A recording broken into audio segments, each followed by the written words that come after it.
আমরা আমাদের বন্ধু ও পরিবেশকে সাহায্য করার চেষ্টা করি। এই অক্ষরতার লক্ষ্য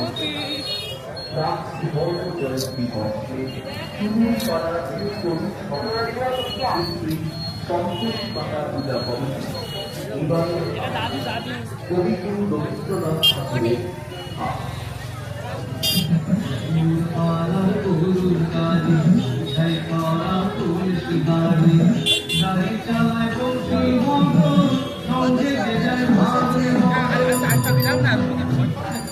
হাট কবিতায় কবিগুরু দেখিয়েছেন হাট শুধু কেনাবেচার জায়গা নয়, বরং এটি গ্রামের প্রাণ কেন্দ্র।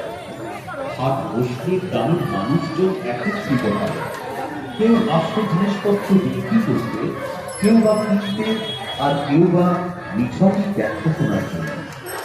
কবির ভাষায় হাট যেন এক উৎসব। এখানে মানুষের হাসি, কান্না, আশা, নিরাশা সব কিছুই এসে থাকে। একদিকে দরদাম নিয়ে তর্ক বিতর্ক, আবার অন্যদিকে খুশি, হাসি আর আলাপ চাহিদা। তবে কবি বড় বিখ্যাতভাবে বর্ণনা করেছেন তাঁর কবিতায়। রবীন্দ্রনাথ ঠাকুর দেখিয়েছেন হাট মানুষের সামাজিক সম্পর্কের কেন্দ্র।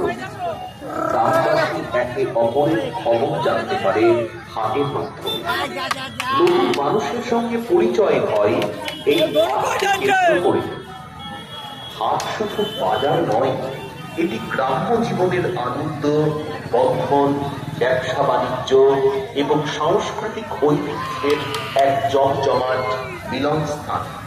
কবির লেখা সেই হাট কবিতাকে সম্বোধ করেই আমাদের এবারের বিষয় ভাবনা, পরিকল্পনা ও রূপায়ণে প্রত্যেকবারের মতোই ক্লাবের সদস্য সহ পাড়ার ছোট ছোট ছেলেমেয়েরা, মহিলারা সকলেই আপনাদের ভালো লাগলেই আমাদের কাজের সার্থকতা খুঁজে পাবো আমরা।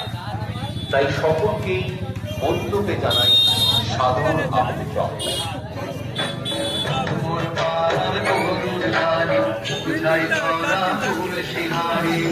গাড়ি চালায় বক্সি বদল, সঙ্গে নিয়ে যায়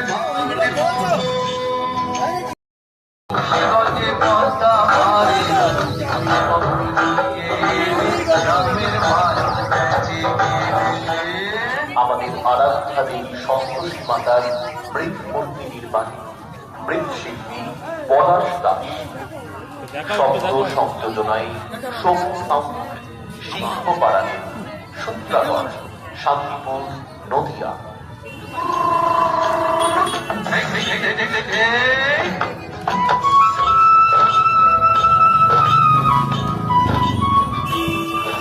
এই উৎসব সফল হয়ে উঠছে যাদের ঐকান্তিক প্রচেষ্টায় ও সহযোগিতায়।